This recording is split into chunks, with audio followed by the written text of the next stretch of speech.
Hi, this time I'm going to take a look at a game about one of my favourite things. Well, one of my favourite things that I can talk about on a YouTube video, and that is coffee. Now, much as I love drinking coffee out of China with my own initials on it, playing board games is probably just as much fun. If it's a board game about coffee, then maybe it'll be even more fun. Let's take a look at Viva Java, the coffee game, the dice game. Yeah, that's right, it's got a long name, and it's the only game I know of that has 2 colons in the name. Let's take a look.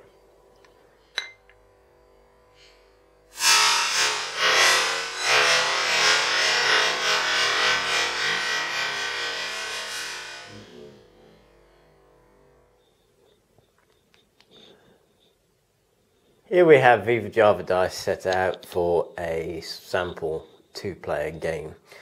Now on the table you have a series of coasters. The first thing excuse me. The first thing I'm going to show is the fact that all these have really nice art on the back. So this is a white player's turn sheet order here, so it tells you what to do: score, roll, blend, research, activate. But on the back is lovely art for that, and if we look at the red players, you'll see a nice picture on the back. And the same applies for the solo variant coasters. They have them on the back. So in this game, what we're trying to do is to be the first coffee company to reach 21 points. Now these score sheets also mark your research points, which we'll deal with shortly. So at the start of each turn, what you'll do is you'll score for any blend you have control of. So for example, this is either worth 2 or 1 point, depending on the number of players, and the featured blend is worth 3 or 2 points. And how you get those blends is after you score, and in the first round you won't score anything, is you take your multicoloured coffee dice and you roll them, and then you can take the dice and do various things with them. If you have a run, so let's say we have this, then I could put that on the featured blend, and that would mean that that featured blend would now be mine. If you didn't have enough to get a featured blend, or you didn't have 5 different colours to get the rainbow blend, you can then use them as research points. And how that works is for each point you have in the various colours, you can mark off one of these research points, and when you get to here or here, you will get the associated power. Now those powers are marked on a sheet here, and this is the beginner coaster. On the other side we have the wild one, which lets you do custom ones. I'll show you that shortly. And there's also a couple more, so there's some variety. So you have the house one here, the solo one there, and look at the art on the back of this one, that's the intern. So anyway, dealing with the sort of intro one, you have a power that matches each colour. So for yellow it's improved bean, which lets you knock off a bean by 1. White is reroll. This one is plus extra flavour dice, blocked action, and research. Now if you're not sure on what they mean on here, and after a few plays you'll know the basics, the game does come with a set of cards for every single sort of action listed. So here's the reroll, which says roll any of your dice 1 or 2 times, and that 1 or 2 times again relates to where you are. So if you got the white one, so the reroll 2 times, you'd get it twice. If you get a black dice, you can take 1 flavour dice from the pool for every black dice you have, and plus 1 flavour dice if you have the appropriate special power, or plus 2 if that was set to 2.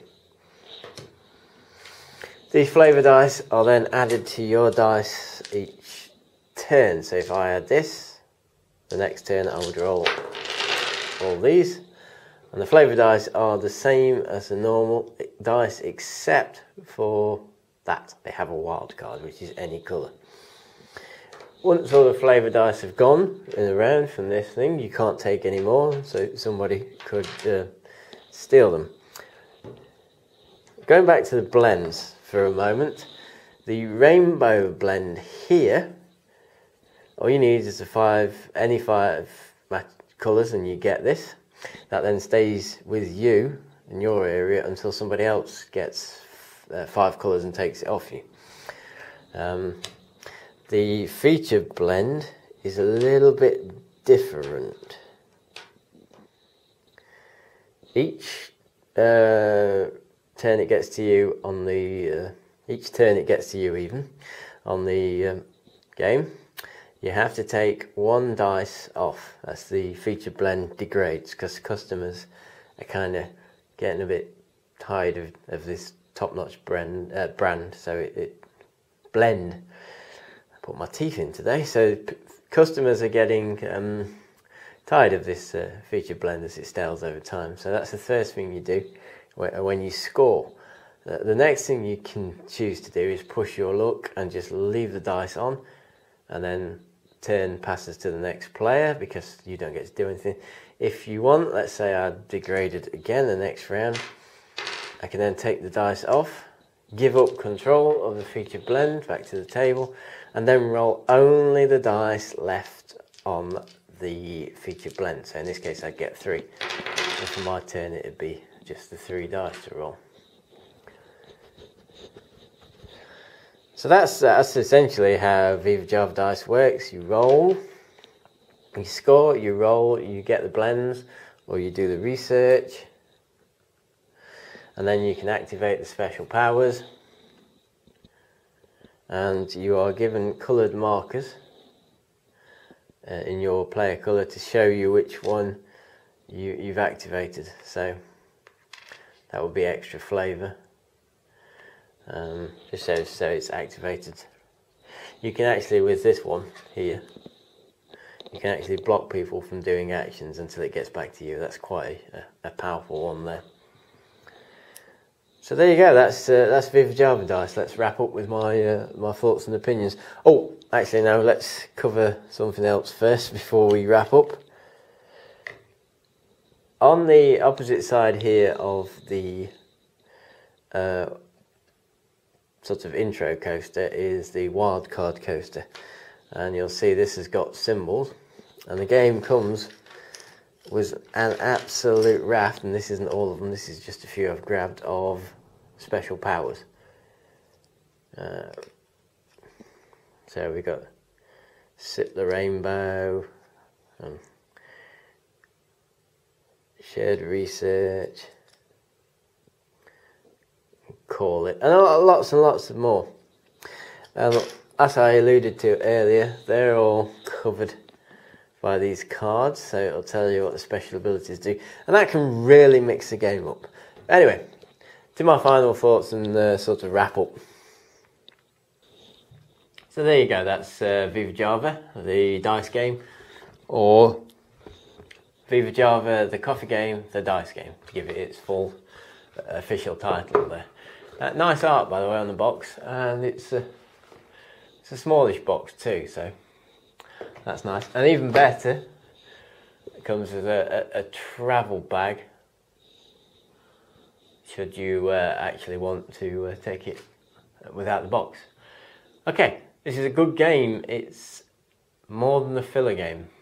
I was expecting a lightweight filler game, and it's not. It's got some depth. The decisions you have to make each turn are strategic, and actually sometimes more complex than the simple rolling of dice would allude to. And replayability. I mean, this use of multiple coasters with different powers on them, and especially this wild one, and there are a raft of those that come with it, are good. I like that, I really do. The dice are good quality. The colours are terrible for colourblind people. Green, red, brown. That's a no. However, they have little pips, 1 to 6. So for people like me who are colourblind and couldn't tell the red, the brown and the green apart that easily, I can still play the game quite easily. Just look at the numbers rather than saying red, green or blue. The second issue I have is the rule book. Here, not that its size is fine, it's designed to fit in that bag. That's not a problem. It's clear and laid out fairly well. It's just missing a few bits. It's not very clear on the special powers, for example, or what you actually need for a feature blend, you know, the numbers. But it's good enough, and yeah, it's you can figure it out yourself after just a play. Well, I did when I played it at a games group, and we played it 2 or 3 times in a row, so it was at least a hit. Anyway, that's Viva Java, the dice game, by Dice Hate Me and TC Perry III, and yeah, thumbs up, good game. I'm normally a Euro player. I like this game. Thanks, and stay tuned for more videos soon.